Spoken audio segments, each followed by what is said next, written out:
Garden లవర్స్‌కి ఒక చిన్న tip share చేస్తున్నాను. వింటర్‌లో పెద్ద పెద్ద కంటైనర్స్ ఇండోర్‌కి మూవ్ చేయాలి అంటే చాలా కష్టంగా ఉంటుంది. వింటర్‌లో వెదర్ అన్‌ప్రెడిక్టబుల్ ఉంటుంది. ఒకరోజు చల్లగా, ఒకరోజు వేడిగా. ఇక పెద్ద కంటైనర్‌లో ఏ మొక్కలు పెంచినా అవి వింటర్ ఫ్రాస్ట్‌కి చనిపోకుండా ఉండాలి అంటే ఆ మొక్క పైన ఒక థిక్ కంటైనర్‌ని కప్పి పెట్టేసి దానిపైన ఒక బ్రిక్ లాంటిది పెట్టేసామంటే అది చాలా చక్కగా ఉంటుంది. లోపల మొక్క గూడా సర్వైవ్ అవుతుంది. వింటర్ ఫ్రాస్ట్‌కి చనిపోకుండా సెక్యూర్‌గా ఉంటుంది.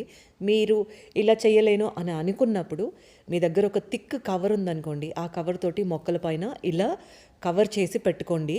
ఎందుకంటే ఒక 2 రోజులే ఇక్కడ చల్లగా ఉంటుంది. తర్వాత రోజులు మళ్ళీ వేడిగా ఉంటుంది. నేను లోపలికి, బయటికి నేనొక్కదాన్నే ప్లాంట్స్ అన్నీ కంటైనర్స్ మూవ్ చేయలేను.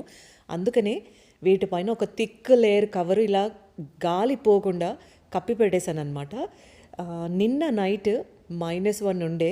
ఇక ఈరోజు మొక్కలన్నీ చూసుకున్నాను. చాలా చక్కగా ఉన్నాయి.